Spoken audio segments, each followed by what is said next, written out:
Hello बच्चों, आज हम डिस्कस करने वाले हैं बेटा जितने भी साइंटिस्ट एनसीईआरटी बुक में दिए हैं सारे के सारे, चाहे वो 11th की बुक हो, चाहे वो 12th की बुक हो, चाहे बॉटनी हो, चाहे जूलॉजी हो, तो all the scientist at one places in the video you will be getting. क्यों करने हैं साइंटिस्ट मैम? साइंटिस्ट इसीलिए करने हैं बच्चे क्योंकि अगर तुम ध्यान दोगे तो देखो लास्ट ईयर के पेपर में यानी नीट 2024 में साइंटिस्ट के ऊपर दो क्वेश्चन आए हैं और 8 अलग अलग साइंटिस्ट के बारे में पूछा हुआ है। तो तुम समझ ही सकते हो साइंटिस्ट कितने जरूरी हो गए। और सारे साइंटिस्ट नहीं करने होते हैं बेटा दुनिया जहान के, सिर्फ वो ढंग से करने होते हैं जो एनसीईआरटी में गिवन है। तो चलो फटाफट से देख लेते हैं एनसीईआरटी में कौन कौन से साइंटिस्ट के बारे में बताया हुआ है। पहले साइंटिस्ट बच्चे जिनको तुम्हें ध्यान रखना है वो है अर्नस्ट मेयर। 1904 से 2004 तक इनकी टाइम पीरियड है। इसमें इनको हमने क्या क्या दिया है? हमने इनको बुलाया है डार्विन ऑफ 20th सेंचुरी। तो ये डार्विन ऑफ 20th सेंचुरी कहलाते हैं। एक टाइटल दे रखा है इनको, टाइटल का नाम है Alexander Agassiz professor of zoological emeritus. ठीक, इसके अलावा इन्हें बायोलॉजिकल स्पीशीज की जो करेंटली एक्सेप्टेड डेफिनेशन है ना वो भी दी है। साथ साथ हमने इनको ट्रिपल क्राउन ऑफ बायोलॉजी से सम्मानित किया है। कौन से हैं ये 3 प्राइजेस तुम्हें याद रखने हैं? पहला है बेल्जन प्राइज 1983 में, दूसरा प्राइज है बेटा इंटरनेशनल प्राइज फॉर बायोलॉजी 1994 में, और तीसरा प्राइज है क्रैफूड प्राइज जो इनको मिला था 1999 में। ठीक है, तो अर्नस्ट मेयर के बारे में ये सारी बातें ध्यान रखें। अगले साइंटिस्ट जो तुम्हें मिलेंगे वो मिलेंगे बेटा कार्लस लीनियस। लीनियस को हम क्रेडिट देते हैं for giving us binomial nomenclature. तो 2 वर्ड नेमिंग इन्हीं ने दिया था। मैंगेफेरा इंडिका लिन लिखा रहता है, मतलब ये इस वाली स्पीशीज के ऑथर भी हैं। तो ये बात भी तुम्हें ध्यान रखनी है। और तुम्हें ये भी बात ध्यान रखनी है बच्चे कि इनने एक बुक लिखी थी, पब्लिकेशन, जिसका टाइटल था सिस्टमा नेचुरे। तो तुमसे पूछ लेंगे सिस्टमा नेचुरे किसका पब्लिकेशन था, तो तुम्हें पता होना चाहिए कि इट वाज लीनियस। इसके बाद देखो अगले साइंटिस्ट तुम्हें मिलेंगे एरिस्टोटल। एरिस्टोटल के हम कहते हैं कि इनने आपको दिया है scientific basis of classification. Classify किया है प्लांट्स को into 3 categories, that is trees, shrubs and herbs. इसके अलावा इनने एनिमल्स को भी क्लासिफाई किया है on the basis of blood colour, कि उनका ब्लड रेड है या फिर नॉन रेड है। ठीक है, तो ये भी इन्हीं ने किया हुआ है। अब तुम समरी देखोगे ना तो वहां पे लिखा है कि इन्हीं ने बायोलॉजिकल क्लासिफिकेशन भी किया है, मतलब साइंटिफिक क्लासिफिकेशन ही बायोलॉजिकल क्लासिफिकेशन था। तो इसका क्रेडिट भी एरिस्टोटल को। आगे बढ़ते हैं, अगले साइंटिस्ट की तरफ चलते हैं। फिर से हमें यहाँ पर अगले चैप्टर में मिलेंगे लीनियस, और लीनियस के बारे में हमें बताया जाएगा कि इन्हीं ने आपको दिया है 2 किंगडम क्लासिफिकेशन, यानी इन्हीं ने क्लासिफाई किया है आपके लिए प्लांट्स को और एनिमल को 2 किंगडम्स बनाकर। तो plant kingdom, animal kingdom, 2 kingdom बनाई थी, वो इन्हीं ने की थी। ठीक है, इसके बाद क्या हुआ बच्चे? चेंजेस हुए किंगडम क्लासिफिकेशन में। तो तुम जानते हो और भी साइंटिस्ट आए, ठीक है, पर उनको अभी यहाँ नहीं ध्यान रखना है, याद रखना है इसलिए 5 किंगडम क्लासिफिकेशन वाले विटेकर को कब आएंगे? 1969 में, और देगी तुम्हें 5 किंगडम क्लासिफिकेशन। इसके बाद इसी चैप्टर में बच्चे तुम्हें वायरसेस वाली हेडिंग में मिलेंगे दिमित्री इवानोव्स्की। इवानोव्स्की तुम्हें मिलेंगे 1892 में। इनने बोला है वायरस को कि ये वेनम या पॉइजनस फ्लूइड होता है। इन्हीं ने आपको बताया है कि ये जो वेनम या पॉइजनस फ्लूइड है इसके कारण डिजीज होती है प्लांट में टोबैको के, जिसका नाम है मोजाइक डिजीज। ठीक, ये बताने वाले ये इंसान थे। इसके बाद तुम्हें ध्यान रखना है, देखो बिजरिंग, बिजरिंग आए हैं 1898 में। बिजरिंग ने आपसे ये कहा है कि ये जो नया मटेरियल मिला है जो ये डिजीज कॉज कर रहा है, मैं इसका नाम वायरस रख रहा हूं। तो वायरस नाम देने वाले इंसान बेटा बदल चुके हैं एनसीईआरटी में, और वो कौन है? वो है एमडब्ल्यू बिजरिंग। ठीक, तो पुराने जमाने के क्वेश्चंस में पास्चर लिखा होता है, इवानोव्स्की लिखा होता है, बट नहीं, बिजरिंग को हमें क्रेडिट देना है for giving the term virus. इन्हीं ने आपके वायरसेस को कंटाजियम विवियम फ्लूइडम भी कहा है, मतलब इनने कहा है कि एक इन्फेक्शियस लिविंग फ्लूइड है, एक हेल्दी प्लांट को बीमार करने का पोटेंशियल रखता है अगर मैं इन्फेक्टेड प्लांट से निकाल के इसे हेल्दी प्लांट में डाल दूं तो। इसके बाद देखो next in the line we have M W Stanley, sorry W M Stanley. कब आए हैं ये? 1935 में। और क्या बोले हैं? ये बोले हैं कि वायरसेस मेनली ना प्रोटीन्स के होते हैं, और जब जब बाहर रहते हैं ये क्रिस्टलाइज फॉर्म में रहते हैं, जो क्रिस्टल्स प्रोटीन के बने हुए रहते हैं। फाइनली तुमको मिलेंगे एक और साइंटिस्ट जिनका नाम है टीओ डाइनर। कब मिलेंगे बच्चे? 1971 में। इनने बताया था potato tuber spindle disease cause करने वाला होता है वायरॉइड। ठीक है, यानी कि वायरस जैसा दिखने वाला but without the protein coat, जिसका मोलिकुलर वेट भी आरएनए का लो रहता है। ठीक, ये बात भी तुम जानते हो। देखो up next you have Katherine Esau. Katherine Esau 1898 से 1997, ये वाला ड्यूरेशन आपको याद रखना है, 99 इयर्स तक ये यहाँ पर अर्थ पर थी। इसके बाद क्या याद रखोगे? ये याद रखोगे बच्चे की नेक डिजीज स्प्रेड कैसे होती है ये बताया। इनने आपको बताया है कि प्लांट में कर्ली टॉप वायरस स्प्रेड होता है वाया फ्लोएम, यानी कि फूड कंडक्टिंग टिश्यू। ठीक, पहली चीज ये याद रखेंगे। दूसरी चीज ये याद रखेंगे बच्चे की इनने एक बुक लिखी है, बुक, बुक का क्या नाम है? बुक का नाम है डॉक्टर इसाउस प्लांट एनाटॉमी। कब पब्लिश करी थी? 1954 में। एक बुक और लिखी है बच्चे जिसका नाम है एनाटॉमी ऑफ सीड प्लांट्स। कब लिखी थी? 1960 में पब्लिश करी थी। इसके अलावा हम इस बुक को वेबस्टर्स ऑफ प्लांट बायोलॉजी कहते हैं, यानी इसे एक एनसाइक्लोपीडिक बुक मांगते हैं। ऐसा मानते हैं कि इसमें बहुत सारा डेटा है जो प्लांट एनाटॉमी समझाता है। 1957 में इनको हमने नेशनल एकेडमी ऑफ साइंसेस का हेड की तरह इलेक्ट किया, और ये एक विमेन थी, उसके बाद भी ये इलेक्ट हुई थी, ठीक है, ये बात भी आपको ध्यान रखनी है। नेशनल मेडल फॉर साइंस मिला है इनको, प्रेसिडेंट जॉर्ज बुश ने दिया था इन द ईयर 1989। और 1997 में पीटर रेवन नाम के एक इंसान है जो डायरेक्टर बताए गए हैं एनाटॉमी और मॉर्फोलॉजी के मिसौरी बोटैनिकल गार्डन के। इनने कहा था कि भाई ये लेडी कमाल की थी, इसने 99 इयर्स की एज तक भी प्लांट एनाटॉमी की फील्ड को डोमिनेट किया है, ठीक है, तो इनने ये चीज इनके बारे में कही। नेक्स्ट साइंटिस्ट तुम्हें याद रखना है बेटा, जिनका नाम है जीएन रामाचंद्रन। जीएन रामाचंद्रन के बारे में तुम्हें ये याद रखना है कि मद्रास स्कूल में कंफर्मेशनल एनालिसिस कर रहे थे बायो मॉलिक्यूल्स का, यानी बायो पॉलीमर्स का। इसके बाद क्या हुआ कि इन्हें ट्रिपल हेलिक्स ऑफ कोलेजन दिया। कब दिया? इनने दिया वो 1954 में। बहुत इंपॉर्टेंट डेटा है, याद रखें। इसके बाद देखो ये भी ध्यान रखना है मुझे कि हम प्रोटीन के ना अलग अलग कन्फर्मेशंस, उसके क्या स्ट्रक्चर्स हैं, ये सब पता कर सकते हैं यूजिंग रामाचंद्रन प्लॉट। तो पूछा हुआ क्वेश्चन है रामाचंद्रन प्लॉट किससे रिलेटेड है, तो वो जीएन रामाचंद्रन से रिलेटेड है in relation to protein structure. इसके बाद देखो एक और साइंटिस्ट लिखे हैं वहीं पे जिनका नाम है लीनियस पॉलिंग।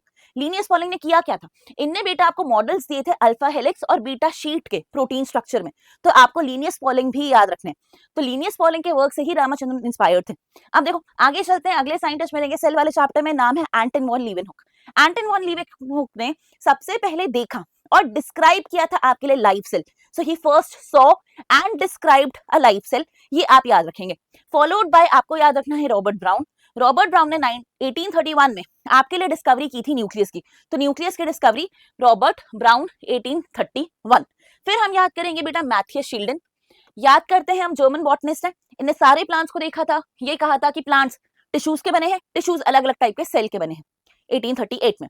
फिर आपको याद रखना है थियोडर श्वान, ये भी जर्मन ओरिजिन के हैं, एनसीईआरटी ने करेक्ट करा है डेटा, और कहा है जर्मन ओरिजिन के जूलॉजिस्ट जिनने पहले एनिमल्स को देखा, कहा सेल के बने, प्लांट को देखा, कहा अरे ये भी सेल के बने, एनिमल के बाहर इनने एक लेयर देख ली पतली सी, उसे कह देते हैं आज की डेट में हम सेल मेम्ब्रेन। प्लांट को जब देखा तो कहा इस लेयर के बाहर एक और लेयर है जिसे हम बुलाते हैं बेटा सेल वॉल, ठीक है, तो ये वाले क्रेडिट्स भी हमने इन्हीं को दे रखे हैं थियोडर श्वान को। इन्हीं का हाइपोथेसिस था कि दोनों प्लांट और एनिमल सेल या प्रोडक्ट ऑफ सेल के बने रहते हैं। इसके बाद बच्चे साइंटिस्ट आ जाते हैं वर्चाउ।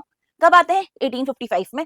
आकर कहते हैं ओमनिस सेल्यूला ई सेल्यूला, यानी कि सारे सेल्स प्री एग्जिस्टिंग सेल से आते हैं और सेल थ्योरी को फाइनल शेप मिलता है। तो सेल थ्योरी देने वाले शील्डनशमान, फाइनल शेप देने वाले कौन? वर्चाउ। इसके बाद एक नेक्स्ट साइंटिस्ट का नाम लिखा हुआ है ग्राम, तो एक क्रिश्चियन ग्राम थे, इनने आपको दी थी ग्राम स्टेनिंग टेक्निक, ठीक, मतलब आप gram positive gram negative bacteria अलग कर सकते हो बेस्ड ऑन स्टेनिंग प्रोसीजर, तो ये बताया था इनने।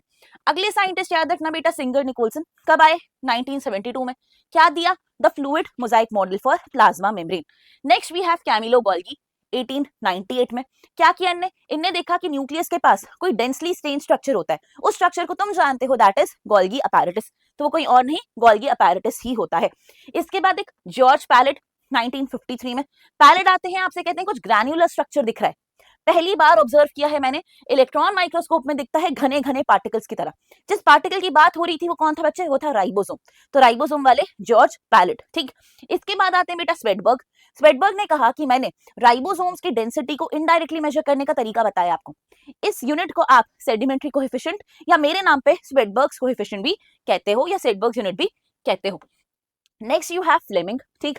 फ्लेमिंग आते हैं, फ्लेमिंग कहते हैं कि न्यूक्लियस के अंदर भैया कुछ स्ट्रक्चर दिख रहा है, पर वो तब दिखेगा जब तुम बेसिक डाई से स्टेन करोगे, और उस स्ट्रक्चर को उन्होंने नाम दिया था क्रोमैटिन। तो न्यूक्लियस की डिस्कवरी अलग बात है, क्रोमैटिन नाम देना, क्यों क्रोमैटिन नाम देना, कौन सी डाई से स्टेन करना, फ्लेमिंग ने बोला है, ठीक। अब देख next we have Melvin Calvin. तो मेल्विन कैल्विन को हम सब जानते हैं यार कि कैल्विन जो थे इनने हमें C3 साइकिल दी थी, है ना, यानी कैल्विन साइकिल। उसके अलावा लेकिन तुम्हें ये याद रखना है कि इन्हीं ने सबसे पहले सोचा था कि हम रेडियो एक्टिव एलिमेंट्स का पॉजिटिव या बेनिफिशियल यूज कैसे निकाल सकते हैं, तो वो बताने वाले ये साइंटिस्ट थे। इनने अकेले नहीं किया था ये काम बच्चे, हम हर जगह इनके कोवर्कर्स लिखते हैं, तो कोवर्कर्स में एक नाम दिया हुआ है यहाँ पर, इनका नाम है J.A. बैशम। J.A. बैशम ने भी स्टडी किए थे रिएक्शंस कि किस तरह शुगर बनती है, कैसे दूसरे सब्सटेंसेस बनते हैं, और क्या यूज करके रेडियो एक्टिव कार्बन 14 या C14 यूज करके बताया था। ये जो मैपिंग पाथवे है कि कार्बन किस तरीके से फिक्स होता है, इस चीज को बताने के लिए हमने इन्हें नोबेल प्राइज दिया था, किसको? मेल्विन कैल्विन को, इन द ईयर 1961, ठीक है। तो 1961 में ये उसके लिए नोबेल प्राइज लेकर गए थे। कैल्विन साइकिल देने वाले यही पीजीए के बारे में बताने वाले भी यही। इन्हीं के कारण बेटा हमको ये पता है कि सन की लाइट को यूज कर सकते हैं, मतलब सन की लाइट एक रिन्यूएबल सोर्स ऑफ एनर्जी है। वो चीज आज के डेट में जो हम यूटिलाइज कर पाते हैं इनके कॉन्ट्रीब्यूशन के कारण कर पाते हैं, मतलब सोलर एनर्जी में इतनी रिसर्च ही ना होती अगर कैल्विन ना होते तो। ठीक, अब देखो next we have Mohl. Mohl का नाम नहीं है बुक में डायरेक्टली, पर मॉल का एक्सपेरिमेंट लिखा है द हाफ लीफ एक्सपेरिमेंट, तो वो जो KOH वाला एक्सपेरिमेंट है वो मॉल का एक्सपेरिमेंट था। Next you have Joseph Priestley. Priestley के बारे में याद रखना है बेटा कि 1770 में इनने आकर आपसे कहा ऐसा कि मैंने देख लिया है कि रोल होता है कुछ एयर का प्लांट की ग्रोथ में, तो ग्रीन प्लांट्स की ग्रोथ में एयर का कुछ रोल होता है। इन्हीं ने आपसे ये भी कहा था कि प्लांट्स रिस्टोर करते हैं उस एयर को जिसे ब्रीथिंग माउस और बर्निंग कैंडल रिमूव करते हैं। साथ साथ ये वही साइंटिस्ट है बच्चा जिनने 1774 में क्या डिस्कवर कर दी थी, ऑक्सीजन। तो 1774 में ऑक्सीजन की डिस्कवरी भी इन्हीं ने की थी, नाम था जोसेफ प्रेस्ली। आगे बढ़ते हैं, अगले साइंटिस्ट मिलेंगे जिनका नाम है जैन इंगनहाउस। इंगनहाउस ने एक एलिगेंट एक्सपेरिमेंट किया, इन्हीं के एक्सपेरिमेंट से इंस्पायर्ड होके, और कहा कि सनलाइट जरूरी है, ग्रीन पार्ट जरूरी है, और वहां पर जो गैस के बबल निकल रहे हैं बाद में पता चला कि हाँ ये बबल भी ऑक्सीजन के ही होते हैं। तो जिसने सनलाइट ग्रीन पार्ट्स की बात की थी वो कौन थे, वो थे जैन इंगनहाउस। अब देख अगले साइंटिस्ट का नाम है जूलियस वॉन सैशेस। जूलियस वॉन सैशेस ना 1854 में एक बात कहे कि प्लांट की ग्रोथ के लिए ग्लूकोज जरूरी है। ये ग्लूकोज प्लांट खुद बनाता है कुछ स्पेशल बॉडी में किसी स्पेशल पिगमेंट के कारण। ठीक, बाद में पता चला कि स्पेशल पिगमेंट कौन है, क्लोरोफिल, स्पेशल बॉडी कौन है, क्लोरोप्लास्ट। तो ये वाली बात भी आपको मालूम पड़ गई। ये भी पता चला कि उसे स्टार्च के फॉर्म में स्टोर करके रखता है। आगे हम चले, हमें मिले अगले साइंटिस्ट बेटा जिनका नाम है TW इंगलमैन। इंगलमैन जब मिलते हैं तो क्या कहते हैं, कहते हैं कि मैंने फोटोसिंथेसिस का एक्शन स्पेक्ट्रम देख लिया है। मैंने यूज करा है क्लैडोफोरा जैसा ग्रीन एल्गी, मैंने यूज करा है एरोबिक बैक्टीरिया जैसे ज़ाटोबैक्टर वगैरह, और मैंने ये नोटिस किया है कि कौन सी लाइट में ज्यादा फोटोसिंथेसिस होता है। तो रेड लाइट में ज्यादा होता है, ब्लू में ज्यादा होता है, पता चल गया था उन्हें ग्राफ बना दिया था जिसे हम एक्शन स्पेक्ट्रम ऑफ फोटोसिंथेसिस कहते हैं। बाद में उन्होंने ये भी कहा कि मैंने पिगमेंट्स का अब्जॉर्प्शन स्पेक्ट्रम भी बनाया कि क्लोरोफिल ए कौन सी लाइट में ज्यादा एक्टिव है, बी कौन सी लाइट ज्यादा ट्रैक करता है, और मैंने देखा है कि एक्शन स्पेक्ट्रम का graph absorption spectrum of chlorophyll A और बी से रफली रिजेंबल करता है। ठीक है, ये बात भी इन्हें बता दी थी। इसके बाद हमारे पास अगले साइंटिस्ट है बेटा जिनका नाम है कॉर्लिनियस वॉन नील। वॉन नील कहते हैं कि मैंने पर्पल ग्रीन बैक्टीरिया पे स्टडी करी है। ये पता चला है मुझे कि ये लोग यूज करते हैं H2S ना कि वाटर, और जब ये H2S यूज करेंगे तो रिलीज करेंगे सल्फर या सल्फेट ना कि ऑक्सीजन, विच ऑल्सो मीन्स कि फोटोसिंथेसिस एक एसेंशियली लाइट डिपेंडेंट रिएक्शन है जिसमें कोई हाइड्रोजन देने वाला ऑक्सीडाइजेबल कंपाउंड होना चाहिए। तो वो ऑक्सीडाइजेबल कंपाउंड अपना हाइड्रोजन डोनेट करेगा CO2 को, और जो भी चीज बचेगी वो दूसरी गैस की तरह निकल के जाएगी। जैसे H2O में वाटर है तो H डोनेट हो जाता है, ऑक्सीजन इवॉल्व हो जाती है, मतलब ऑक्सीजन वाटर से आती है। ये वाली बात भी इसी ने हिंट दे दी थी, पर क्या ये बात प्रूव कर पाया था, तो नहीं, एक्सपेरिमेंटल प्रूफ इसने नहीं दिया है। वो अलग साइंटिस्ट है बेटा, वो है रूबिन और कैमिन, जिन्हें रेडियो एक्टिव टेक्निक यूज करके ये काम किया है, O18 यूज करके। उनके बारे में नाम नहीं लिखा है, वर्क लिखा हुआ है। ठीक, चलो आगे चलते हैं। अगले साइंटिस्ट है बेटा हैचन-स्लैक। तुम जानते हो हैचन-स्लैक यानी C4 पाथवे यानी C4 साइकिल वाले लोग, जिनने आपको ये बताया था कि जरूरी नहीं है हर बार पीजीए ही बने, कुछ प्लांट्स में 4 कार्बन का एसिड यानी ऑक्सैलो एसिडिक एसिड भी बनता है। तो ये वाली बात बताने वाले हैचन-स्लैक हो गए थे। अगला देखते हैं, अगला इंसान है बेटा ब्लैकमैन। ब्लैकमैन ने कहा कि मेरा एक लॉ है, लॉ ऑफ लिमिटिंग फैक्टर्स। ठीक है, तो लॉ ऑफ लिमिटिंग फैक्टर्स मतलब जब एक से ज्यादा रिएक्टेंट्स होंगे तो जो सबसे ऑप्टिमल या सबसे कम लेवल पे होगा, सब ऑप्टिमल लेवल पे, वो डिसाइड करेगा कि रिएक्शन का रेट कितना होगा। यानी सबसे कम चीज डिसाइड करती है रिएक्शन की स्पीड को या रेट को। देख अगले 3 साइंटिस्ट आ गए बेटा, एक का नाम है एमडिन, दूसरे का नाम है ऑटो मेयरहोफ, तीसरे का नाम है जे पार्निस। EMP तीनों के कारण क्या मिला था, ग्लाइकोलाइसिस यानी EMP pathway. Next we have Hans Krebs, नाम से ही समझ आ रहा है क्या मिली थी, क्रेप साइकिल।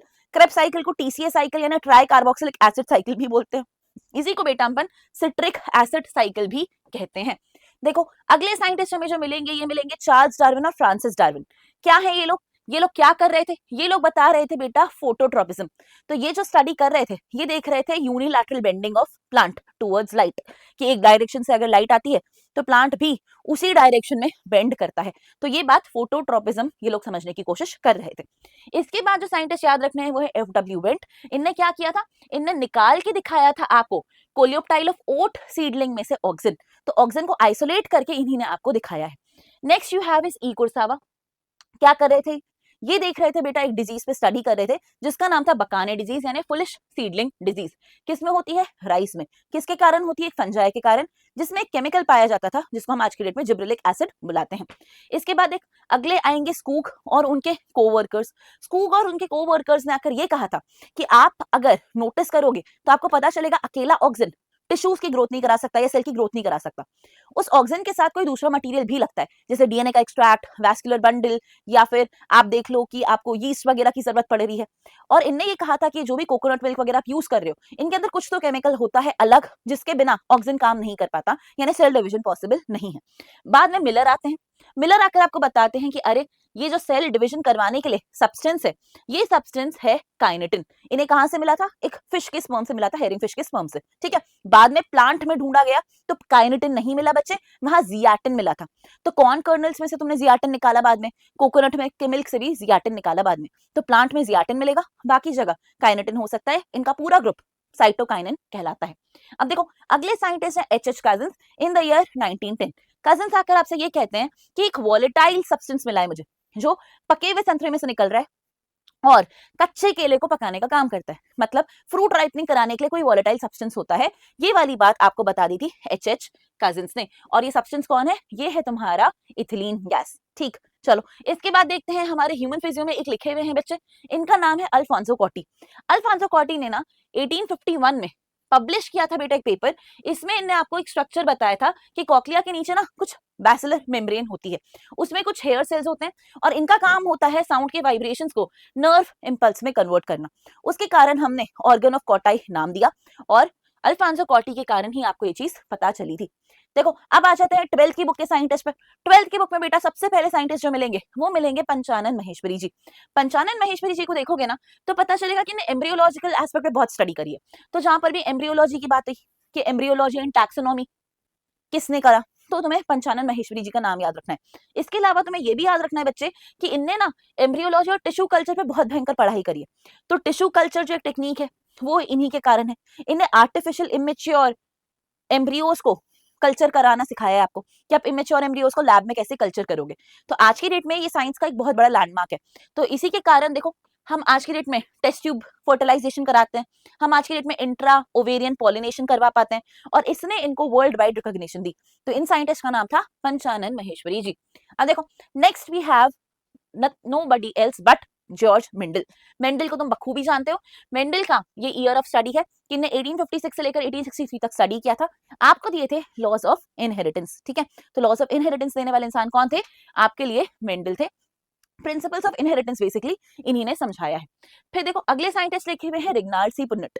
रिग्नार्ड सी पुन्नेट ने ना बेटे एक पुन्नेट स्क्वायर करके बॉक्स बनाना सिखाया कि आप क्या करोगे, गैमेट्स लिख दोगे टॉप रो लेफ्ट कॉलम में और जितने भी पॉसिबल जीनोटाइप्स हैं उनको आप भर लोगे।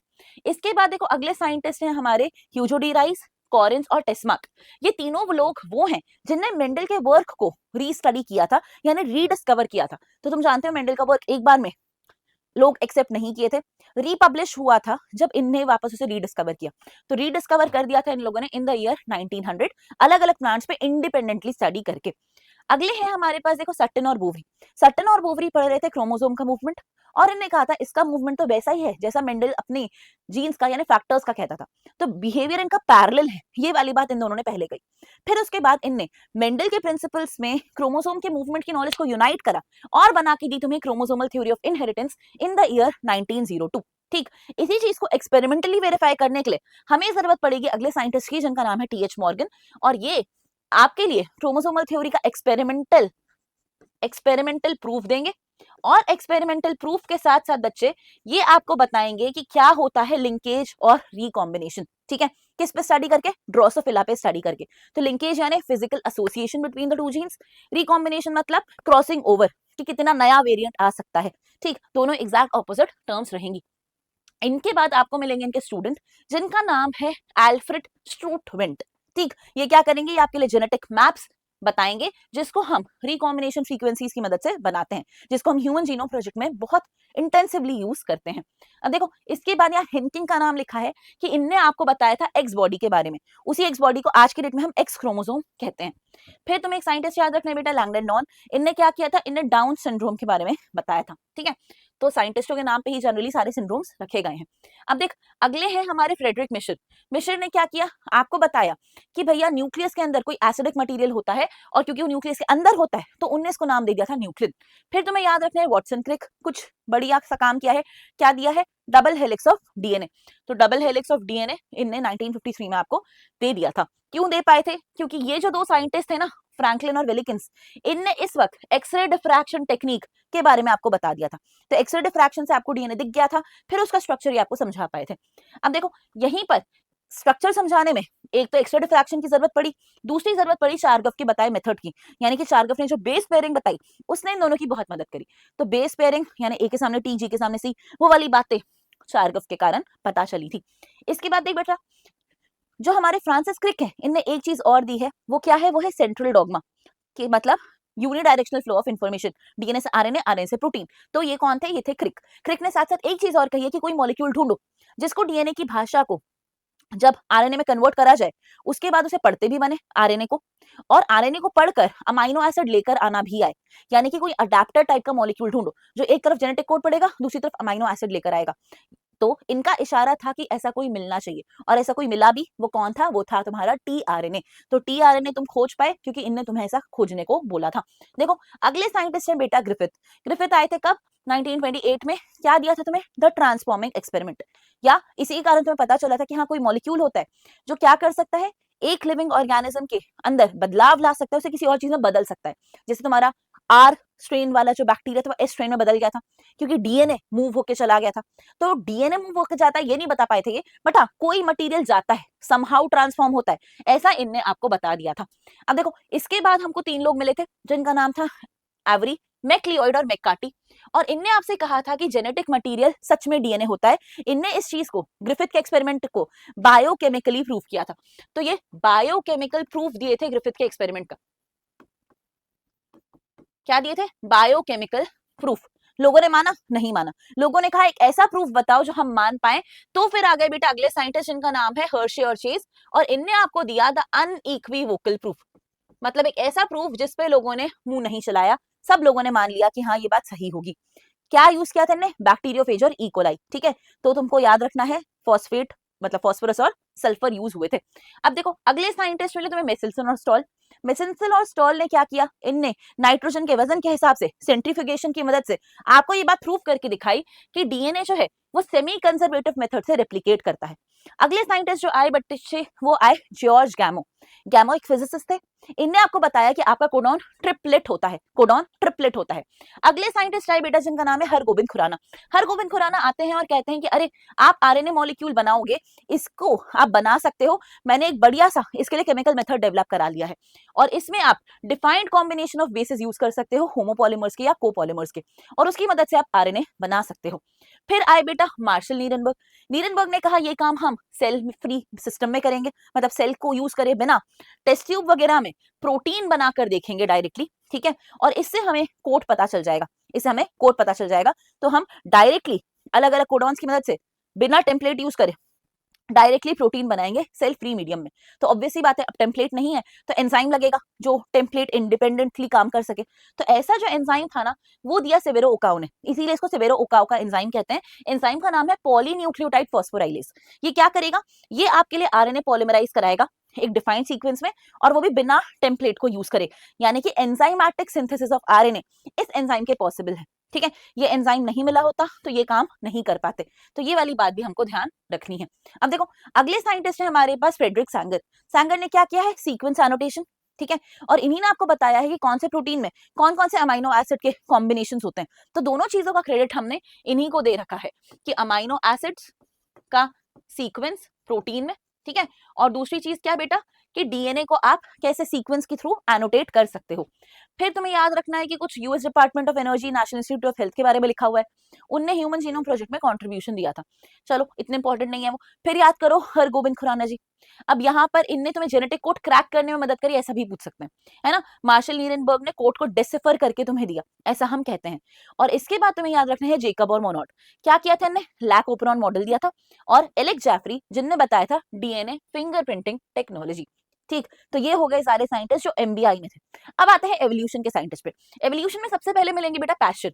पैश्चर ने कहा तुमसे कि लाइफ हमेशा प्री एग्जिस्टिंग फॉर्म से आएगी, कभी भी लाइफ मरी गुली चीजों से नहीं आने वाली है।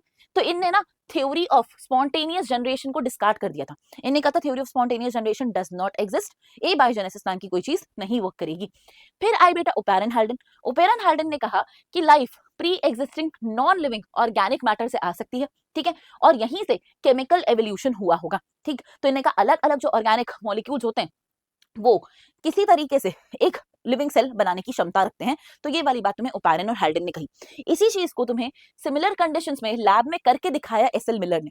तो मिलर ने पूरा वैसा सेटअप बनाया था और उनने तुम्हें लैब में ये चीज उस प्रिमिटिव अर्थ की एनवायरनमेंट वगैरह रेप्लिकेट करके दिखाई कि हाँ ये वाले मॉलिक्यूल्स किसी तरीके से मिलकर मैक्रोमोलिक्यूल्स बना सकते हैं। ठीक है, तो इनऑर्गेनिक कंस्टिट्यूएंट्स मिलाओ, उनसे मिलाकर क्या बनाओ, आरएनए प्रोटीन वगैरह बना लो। सेल कैसे बना एग्जैक्टली ये वो नहीं बता पाए, पर हाँ ये जरूर बता पाए कि कैसे CO2 H2S हाइड्रोजन मिलाकर प्रोटीन बना सकते हैं। चलो अब बात करते हैं अगले साइंटिस्ट की जिनका नाम है चार्ल्स डार्विन। तो डार्विन बेटा सबसे ज्यादा फेमस है नेचुरल सिलेक्शन बताने के लिए, सर्वाइवल ऑफ द फिटेस्ट यानी रिप्रोडक्टिव फिटनेस बताने के लिए। साथ साथ इनने आपको जो डार्विन ने एक आपको थ्योरी दी है जिसे कहते हैं डार्विनियन थ्योरी ऑफ एवोल्यूशन। इसके दो मेन पार्ट्स होते हैं, क्या है वो, एक है नेचुरल सिलेक्शन, दूसरा है आपका ब्रांचिंग डिसेंट। तो आपको ये भी याद रखना है। आगे चलते हैं, देखो आगे याद करेंगे अल्फ्रेड वैलेस को। वैलेस का कहना है कि मैंने भी नेचुरल सिलेक्शन की थ्योरी को एक तरह से को डिस्कवर किया है, नेचुरल सिलेक्शन बताने में मेरा भी कंट्रीब्यूशन है। मैले आर्चिपेलागो वहां वाले आइलैंड पे जाकर ये वाली चीजें बताई थी। अब देखो अगला साइंटिस्ट आता है बेटा लेमार्क। लेमार्क हमें कहते थे use and disuse of organ, सही है, पर ये सही नहीं होता है, पर इनने आपको यही चीज बताई थी। फिर आते हैं बेटा थॉमस मैल्थिस पे। मैल्थिस ने क्या किया था, पॉपुलेशंस पे वर्क किया था और इसके वर्क से डार्विन इंस्पायर्ड था। तो पॉपुलेशन प्रेशर से किस तरीके से नेचुरल सिलेक्शन होता है, ऐसी कुछ बातें समझाने वाले इंसान का नाम है मैल्थिस। इसके बाद देखो मुझे याद रखना है कार्ल अर्नस्ट वॉन बेयर। इनने क्या किया था, इनने जो हीकल ने कहा था आपसे कि एवोल्यूशन में एम्ब्रियोलॉजी का कुछ रोल होता है यानी एम्ब्रियोलॉजिकल एविडेंस होता है, उस बात को गलत प्रूफ कर दिया था। इन्होंने कहा था नहीं ऐसा कुछ भी नहीं है, हीकल जो कह रहा है कि एम्ब्रियोलॉजिकल एविडेंस वाली बातें सही हैं वो सही नहीं होती हैं। फिर आते हैं बेटा अगले साइंटिस्ट जिनका नाम है Hugo de rice. Hugo de rice आपको बताते हैं सिंगल स्टेप लार्ज म्यूटेशन के बारे में जिसे हम सॉल्टेशन कहते हैं। तो ह्यूगो डी राइस को हमें सॉल्टेशन से भी रिलेट करना है। इसके बाद देखो अगला है हमारे पास हार्डी वीनबर्ग। तो हार्डी वीनबर्ग आपको क्या बताते हैं, ये कहते हैं जितनी भी एलील फ्रीक्वेंसीज है ना पॉपुलेशन में वो हमेशा स्टेबल होती हैं और कांस्टेंट भी होती हैं फ्रॉम जनरेशन टू जनरेशन, मतलब allele frequencies do not change. ठीक है, तो तुम्हें हार्डी वीनबर्ग इक्विलिब्रियम याद रखना है, हार्डी वीनबर्ग प्रिंसिपल पे क्वेश्चन आने का चांस भी बनता है। अब देख अगले साइंटिस्ट है हमारे पास MS स्वामीनाथन। MS स्वामीनाथन एक बड़े ही कमाल के साइंटिस्ट, बहुत जरूरी है हमारे लिए। क्यों जरूरी है, क्योंकि इनने हमें बताया था कि शॉर्ट ड्यूरेशन में high yielding varieties of rice किस तरीके से बनाते हैं और कैसे बनाई थी वो उनने, ये सेंटेड बासमती इंक्लूड करके। ठीक है, तो ये वाली चीज तुम्हें ध्यान रखनी है। इसके अलावा तुम्हें ये भी बात ध्यान रखनी है बच्चे कि इन्हीं ने तुम्हें कॉन्सेप्ट दिया है क्रॉप कैफेटेरिया का। इन्हीं के कारण तुम क्रॉप स्केड्यूलिंग जानते हो, इन्हीं के कारण तुम जेनेटिकली इम्प्रोवाइज्ड यील्डिंग और क्वालिटी बना पाते हो।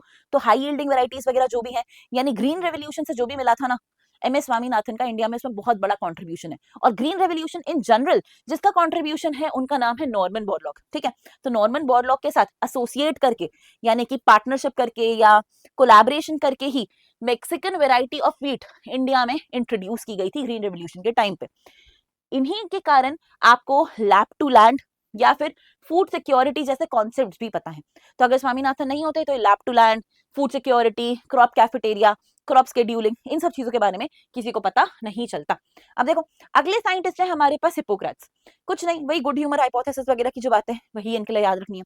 फिर है बेटा विलियम हार्वे, अगेन कुछ भी नहीं, डबल सर्कुलेशन या ब्लड सर्कुलेशन जो विलियम हार्वे ने बताया था उसके बारे में ध्यान रखना है। और इनने आपकी जो गुड ह्यूमर हाइपोथेसिस है इसको डिसअप्रूव भी करवा दिया था। ठीक है, तो ये वाली बात भी इनने डेमोन्स्ट्रेट करके दिखाई है। अगले साइंटिस्ट है हमारे पास अलेक्जेंडर फ्लेमिंग। क्या याद रखोगे, पेनिसिलिन की डिस्कवरी। ठीक है, नोबेल प्राइज मिला है इनको। इन दोनों के साथ मिलके कौन है ये, चेन और फ्लोरी। चेन और फ्लोरी ने उसी पेनिसिलिन का एंटीबायोटिक पोटेंशियल है ये चीज आपको ढंग से समझाई थी अमेरिकन सोल्जर्स पे उस चीज को टेस्ट करके वर्ल्ड वॉर के टाइम पे। ठीक बच्चे, अब देखो अगले साइंटिस्ट तुम्हें याद करने हैं वो है हर्बर्ट बोयर। बोयर के लिए तुम्हें याद रखना है बेटा कि इनने तुम्हें रेस्ट्रिक्शन एंजाइम से स्टिकी एंड्स बनते हैं ये वाली चीज बताई। इसके बाद आते हैं साथ साथ में कोहेन। कोहेन ने कहा कि मैंने एक मेथड ढूंढा है जिससे मैं प्लाज्मिड को रिमूव करता हूं और उसके बाद उसे किसी दूसरे सेल में रीइंसर्ट करता हूँ।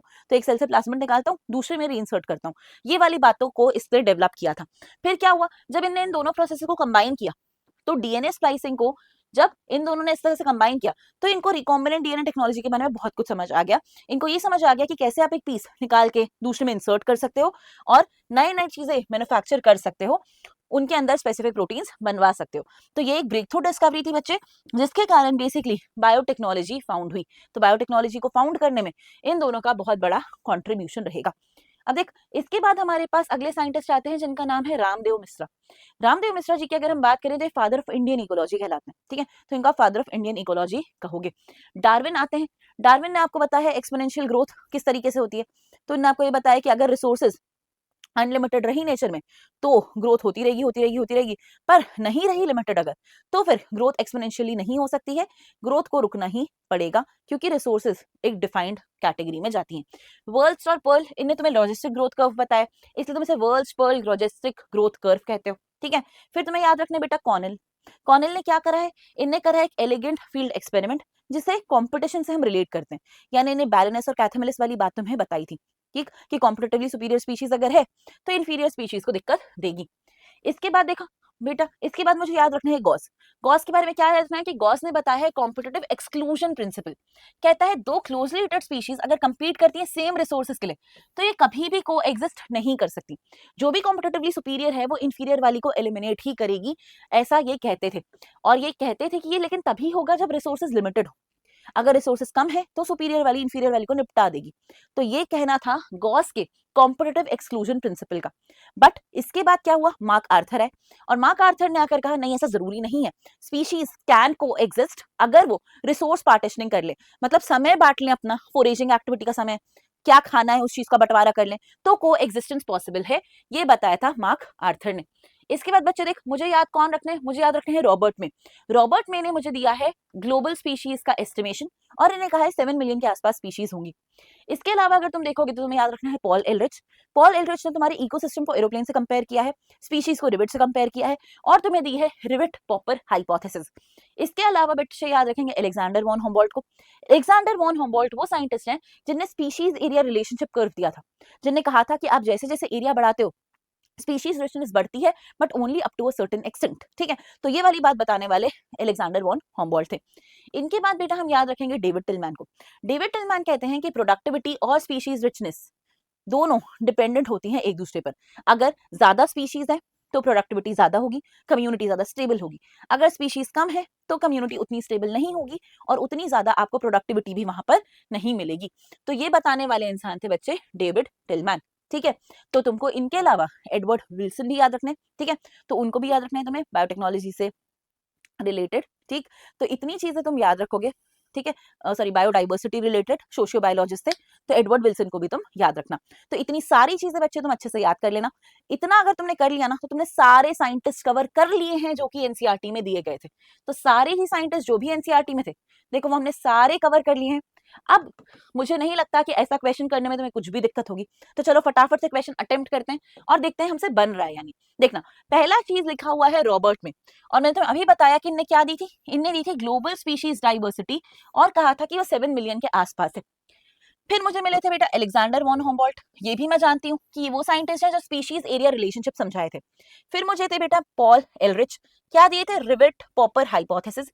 और डेविड टिलमैन जिनने दिया था कि लॉन्ग टर्म इकोसिस्टम का एक्सपेरिमेंट अगर मैं आउटडोर प्लांट्स पे करूंगा तो मुझे पता चलेगा कि जहां ज्यादा पॉपुलेशन है, जहां पर ज्यादा वेराइटी है, वो प्रोडक्टिविटी कांस्टेंट रखता है ईयर ऑन ईयर, उसमें इतने फ्लक्चुएशंस नहीं आते। तो आंसर क्या बनेगा, आंसर बनेगा 1 का 3, बी का 1। तो 1 का 3, बी का 1, मतलब आंसर क्या बनेगा बेटा, आंसर बनेगा 2। अब देख इस क्वेश्चन को देखते हैं। ये क्वेश्चन कह रहा है लिस्ट 1 को लिस्ट 2 से मैच करो। लिस्ट 1 में लिखा है फ्रेडरिक ग्रिफिथ। ग्रिफिथ ने क्या किया, ग्रिफिथ ने तुम्हें बताया था बेटा ट्रांसफॉर्मिंग प्रिंसिपल। जेकब और मैनॉर्ड, तो जेकब और मैनॉर्ड ने क्या किया था बेटा, जेकब और मैनॉर्ड ने दिया था तुम्हें the lac operon model. Hargobind Khorana किस चीज से रिलेटेड है जेनेटिक कोड से। और फिर है मेसिल्सन और स्टॉल, इन्हें दिया था semi conservative mode of DNA replication. तो ग्रिफिथ का हो गया बेटा ट्रांसफॉर्मेशन, मतलब ए का 3, ठीक है। बी का हो गया तुम्हारा 4, बी का 4, सी का हो गया 1, मतलब तुम्हारा आंसर क्या है, तुम्हारा आंसर है नंबर 2। ठीक है, तो ये था तुम्हारा बेसिकली सारे साइंटिस्ट का डेटा जो तुम्हें बायो एनसीईआरटीज में दे रखा है। तो आई होप तुम्हें फटाफट से सारे चैप्टर्स रिकॉल भी हो गए होंगे, ब्रश अप भी हो गए होंगे और सारे साइंटिस्ट याद भी आ गए होंगे। तो बस यही पर्पस था इस वीडियो का कि तुम्हें कम समय में सारे साइंटिस्ट का फटाफट रिवीजन करा दिया जाए। So with this I hope you have understood everything and तुमने सारा साइंटिस्ट का डेटा कवर कर लिया है। So I will see you in the next video. Till then bye bye, take care.